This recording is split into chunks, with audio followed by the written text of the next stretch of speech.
Hello everyone, welcome to today's episode of the Hollywood City Vlog. My name's Corey. We just got done beating Villa 6-1. Let's all raise a glass to King Coon. Well, that was fun, wasn't it? City wins 6-1. Aguero bags a hat-trick. Mahrez has a pair of goals and assists. De Bruyne has 2 more assists of his own to take his total to 14. And Jesus bangs in another one. One match after playing perhaps his most defensive match of the season, opting to keep both of his fullbacks in reserve along with a 2-man defensive midfield. Pep changed tacks completely today. In the match from the midweek, he decided to use no strikers. Today, we got them both, so you never know what's coming. It was also just a much more aggressive match from a tactical standpoint. This was the first match I think we've seen the 4-1-2-3 system really since early December. That had been Pep's staple, his go-to for 3 years.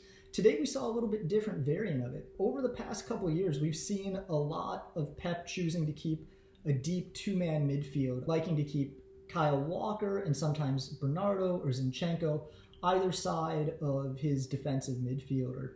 Today, we saw a much more aggressive version. This was actually a very similar formation to the one Liverpool play under Jurgen Klopp. So we had our 2 defensive players sitting in the middle of the pitch, John Stones paired with Fernandinho, Rodri as the defensive midfielder. But today we got 2 traditional wing backs or full backs with Joao Cancelo pushing up high and wide on the right, Benjamin Mendy pushing high and wide on the left.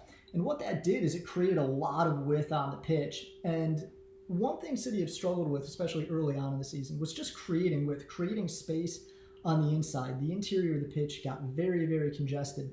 Today, with both wingbacks playing high and wide, the front 3 of Jesus on the left, Aguero up front, and Mahrez on the right were able to drift a little bit more centrally. And that created, at times, sort of a 5-man front line. And then De Bruyne and David paired in midfield in attack. And so it created sort of a 2-1-4-3. And in transition, Pep liked to play with De Bruyne deeper. So it sort of formed a 2-man pivot. City liked to bring the ball out in sort of a 4-2-1-3. And then it would merge into the formation that we just talked about. I've said it before, I'll say it again. When City are able to play with width in the pitch, however they create that, whether they are using wing backs like they did today with Mendy and Cancelo pushing high and wide on the right and left, or whether they're doing it with traditional wingers. For the past couple of years, we've done it a lot with Leroy Sané, a left-footed player on the left, and Raheem Sterling, a right-footed player on the right. However City go about doing that, when they're able to create width in the pitch and allow themselves to sort of get a 5-man front line at times, it makes them so much harder to defend. It makes it possible for City to get that typical City goal that I've written about a lot. We didn't see any of that today, but City still created width in the pitch. And with Jesus and Mahrez, 2 pretty technical players, 2 players who are really good with the ball at their feet, dribbling through defenses, sort of sitting in those left and right channels, respectively, being able to drift inside, it made them really, really difficult to mark. Dean Smith did exactly what I think a lot of teams have done this year to try and defend them. He played with a 3-man back line that in reality becomes more of a 5-man back line, and sometimes even a 6-man back line as sometimes a midfielder drops into it. But he came out in what I'll call a 5-3-2 today. I think he would have liked to have been able to keep Jack Grealish higher on the pitch, but as City dominated possession, pushed forward into the final third, Grealish was increasingly forced to drop deep, and what started off as a 5-3-2 really kind of became more of a 5-4-1 and at times even a 6-3-1. City, by compressing the field forward and then keeping the pitch very wide, made it almost impossible for Villa to get out with the single striker up top. And City were able to press very, very effectively. In general, whenever Villa tried to play out into the channels, whether it was on the left or on the right, City were able to easily cut out El Ghazi's routes out. If they tried to play through the middle, John Stones did a fantastic job stepping up, winning balls, and when he wasn't winning them, just harassing the opposition into turning the ball back over. When City are able to play like that, it makes them very, very difficult. And Villa spent much of the match just fighting off wave after wave of City attack. Early on today, Mahrez created all kinds of problems for Villa's back line, and he really terrorized Neil Taylor and Courtney House. His first goal was an absolutely beautiful finish. He dribbled through the entire left side of Villa's defense and really just nicely tucked away a shot at the near post. It was superbly well taken. His second came sort of on a half volley. David Silva did a great job pressing in the area, winning the ball back in the area, and it forced the turnover. It was a very instinctive finish from Mahrez. He'd go on to set up Aguero's second, and overall he played an absolute blinder of a match. His work in pressing, something that I think sometimes he really struggles with, might have also been benefited by City's shape today. One thing, and we'll talk about this more in more detailed breakdowns, but one of the goals of a good press is to take away the middle option and force a ball out to the wing. And in doing so, you can sort of trigger your press. Mahrez oftentimes, even this year, has sort of gotten caught in no man's land. He's neither taking away the interior passing option nor the wing option, and it's made it a lot easier for teams to get out. But today, I think because of his positioning, he was just sort of more naturally positioned to take away the interior man. And as a result, I think City's press today looked as good as it's looked all season. And the last thing, of course, or not the last thing, the next thing we want to talk about today is Sergio, the man, the myth, the legend.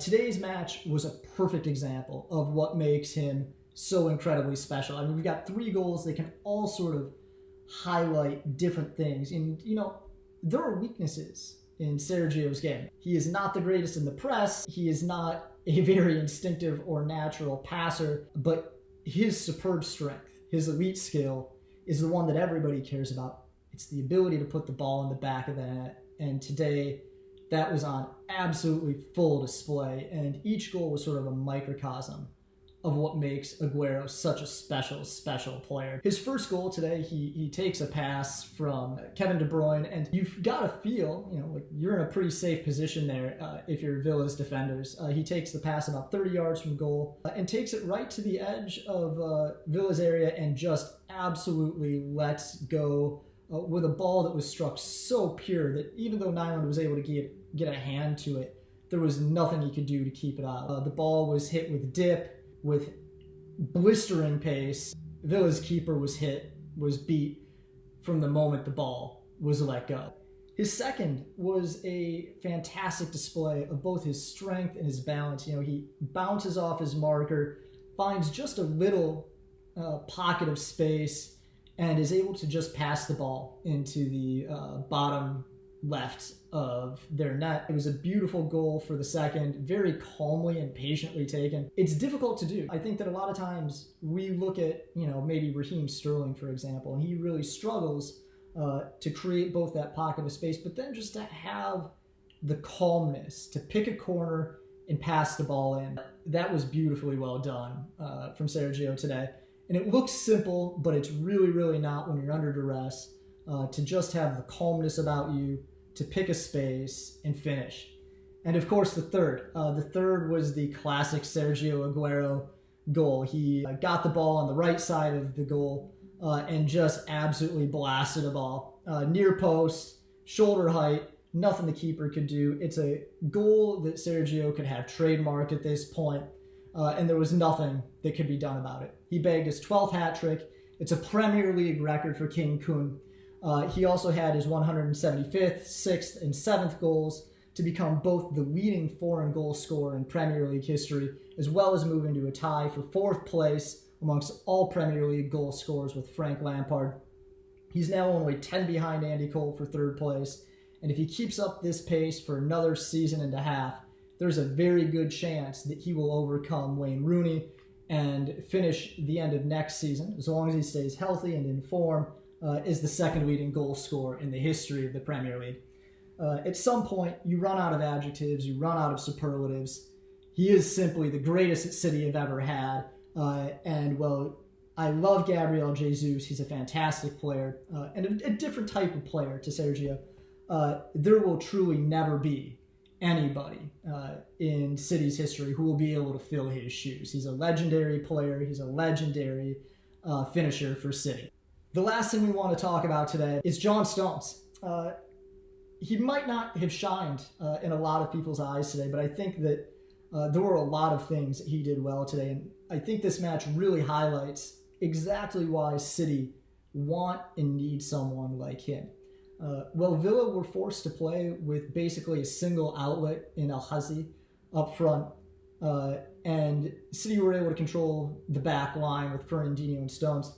Stones was really the guy that was called on today. Whenever there was a ball to be won in the middle, it was him who stepped out of the back line to do it. And every time he either won his header, won the challenge, or just hassled El-Hazi into a turnover, and City were able to quickly recycle possession. You were also a couple of times, and again, we'll break this down in some of the video later on, where Villa tried to beat City the way I think a lot of teams try to beat City. They play long balls into the channels, gave their target men a ball to chase. And so often this season, City's defenders have been done in by that. Nicolas Otamendi has struggled, but everybody has. John Stones brings something that City desperately need from the center back position, and that's simply pace. He might not be the most physical of defenders. He can be sort of shouldered off by more brutish target men. But when there's a ball that needs to be chased down, there's nobody better in this City side. He's better than Fernandinho. He's way better than Eric Garcia. He is miles better than Nicolas Otamendi. And once Aymeric Laporte is back, it's going to be really, really hard. As long as Stones can find a run of form and fitness, something that's really eluded him the past couple seasons, it will give City a really good chance when they start going up against the likes of Real Madrid and Liverpool. Hopefully we'll get to talk more about that tomorrow, but I hope everybody got a chance to see that. He was really, really good. I know that Fernandinho has stepped up and Eric Garcia has been a huge boon. But with John Stones back, a healthy, fit, informed John Stones is really something that City can't replace on that back line. Anyway, that's it for today's match reaction. I hope you guys enjoyed the match. I know I did. I'm off to the beach. Be sure to check Reddit tomorrow for my post-match write-up. Also, be sure to check this space tomorrow for more match analysis. We'll be doing some video breakdown, both of John Stones' work, as well as how City sort of used Mendy and Cancelo to keep the pitch wide and compress the space that Villa had to play in. As always, if you like this video, please be sure to hit the like button. Also, make sure to subscribe so you never miss a thing. And if you really, really liked it, please head over to our Patreon. I'll make sure I have a link for you in my description. We'd really appreciate any support that you can give us. Here's to you, Sergio.